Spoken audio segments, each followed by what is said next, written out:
नमस्कार विद्यार्थियों, मैं Mariam Bano, assistant professor, government Jalan college Ratangarh. विद्यार्थियों, कल अपन ने सिंधु घाटी सभ्यता की विशेषताओं पर चर्चा की थी।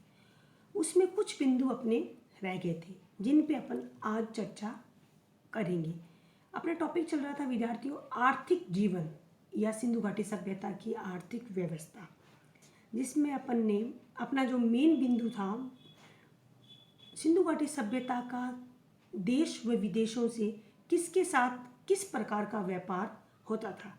आज हम विद्यार्थियों ये चर्चा करेंगे। सिंधु सभ्यता का Mesopotamia, Afghanistan, Bahrain, Oman, Syria इत्यादि से विदेशी व्यापार होता था। किस सामग्री का व्यापार होता था उसके बारे में अपन चर्चा करते हैं। अर्धकीमती पत्थर, डामर, तांबा सिंधु सभ्यता बलूचिस्तान से आता था। डामर चांदी मेसोपोटामिया से मंगवाई जाती थी। चांदी, टीन, शीशा, फिरोजा, लाजवर्द, मणि ये कीमती पत्थर होता है। ये विद्यार्थियों अफगानिस्तान व ईरान से आयात किया जाता था। तांबा अल्बास्टा खेतड़ी की खानों से प्राप्त होता था। शीशा राजस्थान से मंगवाया जाता था।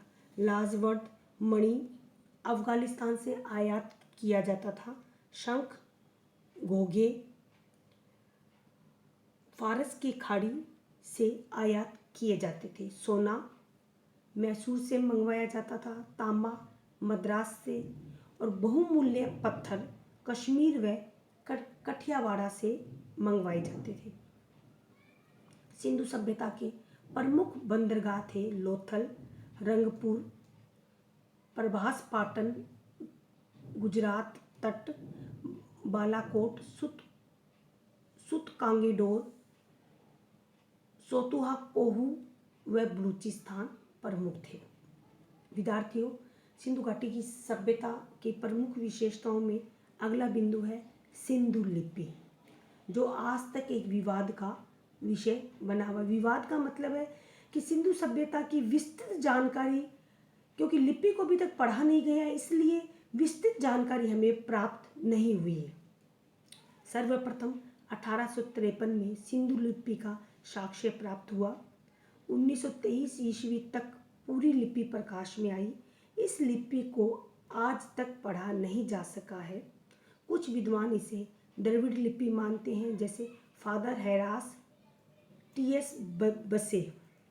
हड़प्पाई लिपि एवं भाव चित्रशाल लिपि है, जिसमें लगभग 64 चिन्ह मिले हैं एवं 250 से 400 अक्षर प्राप्त हुए हैं, जो सेल खड़ी की आयताकार मोहरों, तांबे की गुटियों आदि पर मिलते हैं। चित्राक्षर लिपि को वस्त्रोफेदन लिपि भी कहा जाता है, क्योंकि इस लिपि को बाएं से दाएं व पुनः दाएं से बाएं लिखा जाता है। इसी क्रम में विद्यार्थियों, विशेषता सिंधु सभ्यता की विशेषताओं के क्रम में अगला बिंदु है सिंधु धर्म। हड़प्पाई बस्ती में बड़ी संख्या में पक्की मूर्तियां मिली हैं। अधिकतर मूर्तियां मातृ देवी की मिली हैं। मोहनजोदड़ो से प्राप्त एक मोहर में योगी की मुद्रा में एक व्यक्ति का चित्र प्राप्त हुआ है, जिसके 3 मुख व 2 सींग हैं। इसके बाईं ओर बाघ है और इसकी बाईं ओर बाघ व हाथी है। दाईं ओर भैंस व गेंडा है। आसन के नीचे 2 हिरण बैठे हुए हैं। मार्शल महोदय के अनुसार निश्चित रूप से ये पशुपति शिव हैं। सिंधु सभ्यता में लिंग पूजा भी काफ़ी प्रचलित थी। सिंधु सभ्यता में मुख्य रूप से कुबड़ वाले सांड की भी पूजा की जाती थी। पशु पूजा वास्तविक काल्पनिक दोनों रूपों में की जाती थी। संभवतः पीपल, नीम, बबूल की भी पूजा की जाती थी। मुख्य रूप से पीपल व बबूल को नियमित रूप से पूजा जाता था। कुछ मर्त भांडों पर नाग की आकृति मिली है, जो हमें नाग पूजा की तरफ आकर्षित, यानी कि कहने का मतलब है जो हमारी नाग पूजा प्रचलित थी उसकी ओर हमारा ध्यान आकर्षित करती है। सिंधु सभ्यता में दाह संस्कार आई मीन अंत्येष्टि के 3 प्रकार थे: पूर्ण समाधिकरण, आंशिक समाधिकरण और दाह संस्कार। विद्यार्थियों, पूर्ण समाधिकरण का मतलब है कि व्यक्ति की मृत्यु के बाद उसको जमीन में गाड़ दिया जाता था, परंतु उसकी नियमित रूप से जो सामग्री यूज करता था वो उसके साथ में उसको गाड़ दिया जाता था। आंशिक समाधिकरण का मतलब है कि आधा उसको जंगलों में छोड़ने के बाद में, जो 2-4 दिन के बाद में, पशु पक्षी खाने के बाद में जो उसकी बॉडी के जो पार्ट बचते थे उनको गाड़ा जाता था। उसमें भी उसकी रोज़मर्रा की ज़रूरत के सामानों को साथ में गाड़ दिया जाता था। तीसरा इसी क्रम में है दाह संस्कार, जिसका मतलब है कि डेथ के बाद में उस मनुष्य को अग्नि के हवाले कर दिया जाता था। लोथल में युगम शवाधान का साक्ष्य मिला है। हड़प्पा में एक कब्र में एक ताबूत भी मिला है जो हमें पूर्ण समाधिकरण की तरफ ध्यान आकर्षित करता है। विद्यार्थियों, इतनी विशाल सभ्यता का पतन एकाएक नहीं हो सकता। हम इस पे चर्चा करते हैं। हड़प्पा सभ्यता का पतन निश्चित रूप से पतन एक कारण नहीं रहा होगा। पतन के कई कारण हैं जो इस प्रकार हैं। कुछ इतिहासकार कहते हैं, जैसे मार्शल महोदय, मेके, एएस राव कहते हैं कि सिंधु सभ्यता का पतन मोहनजोदड़ो में बाढ़ आने से हुआ।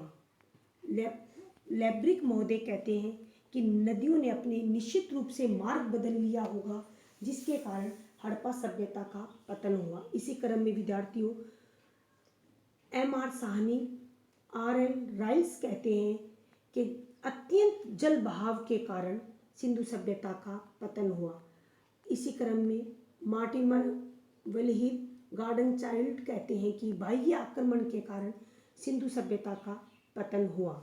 जॉन मार्शल इसमें अपने विचार रखते हैं कि प्रशासनिक स्थिरता के कारण सिंधु सभ्यता का पतन हुआ। आरएल स्टाइन कहते हैं कि जलवायविक परिवर्तन के कारण, कहने का मतलब है नदियों ने अपना रुख निश्चित रूप से बदल लिया होगा, जिसके कारण सिंधु सभ्यता का पतन हुआ। इसी क्रम में फेयर सर्विस महोदय कहते हैं कि परिस्थितियां अनुकूल नहीं रही, जिसके कारण सिंधु सभ्यता का पतन हुआ। डीपी अग्रवाल व शुद्ध कहते हैं कि वातावरण में शुष्कता व नदियों के सूख जाने के कारण सिंधु सभ्यता का पतन हुआ। विद्यार्थियों, धन्यवाद। सिंधु सभ्यता का टॉपिक